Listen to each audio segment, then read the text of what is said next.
এটা হচ্ছে ঈশ্বরদী রূপপুরের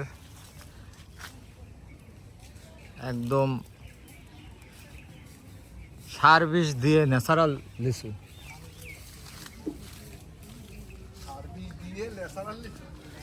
এই যে আমাদের চৌধুরী সাহেব সার বীজ দিয়ে ন্যাচারাল কিভাবে? হ্যাঁ, সার বিষ দিয়ে ন্যাচারাল লিচু, কারণ আমরা সার বিষ না দিলে আমরা স্বাদ পাই না, সেটা আমার কাছে ভালো লাগে না, কারণ অরিজিনালটা খেলে আমাদের ডায়রিয়া হয়ে যায়।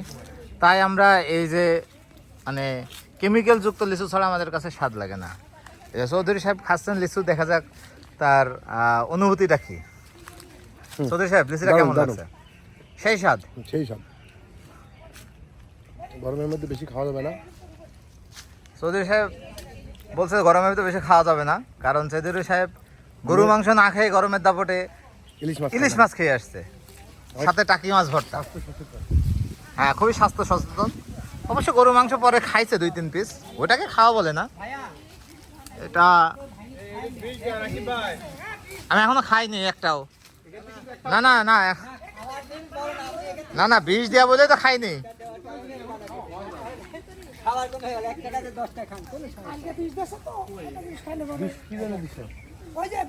পোকা টোকা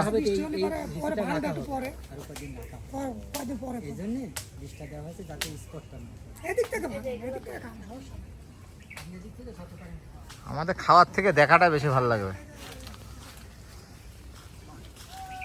লিচু আসলে বাগানে আছে কিন্তু কম, পর্যাপ্ত পরিমাণে লিচু ছিল, সব ভাঙে শেষের দিকে তো লিচু কম থাকবেই। তারপরে যেগুলো আছে অনেক সুন্দর, আর বৃষ্টির জন্য এবার লিচুর উৎপাদন গতবারের তুলনায় 50% কম হয়েছে, এবং লিচুর সাইজটাও অনেক ছোট।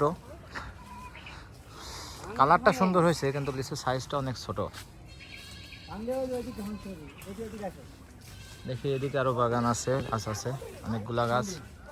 এই গাছের লিচুগুলা কালারটা একটু চেঞ্জ, আর বিরল কিছু রোগে লিচু নষ্ট হয়ে যাচ্ছে বৃষ্টির পর থেকে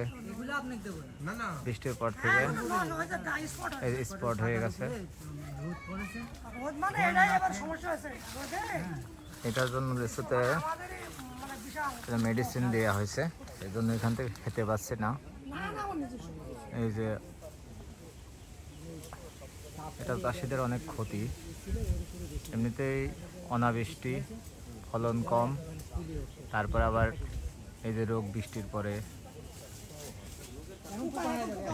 রোগের কারণে এই রোগ হয় আর পোকা হয়, এতে চাষিদের অনেক লস।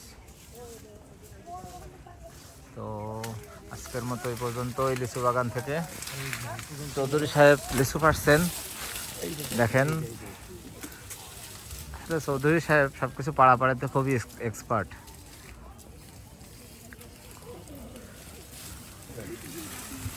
Thank you. এই যে আমাদের এমপি সাহেবের পিএস একটা লিচু হাতে করে অনেকক্ষণ থেকে ঘুরতেছে, কিন্তু খেতে পারছে না,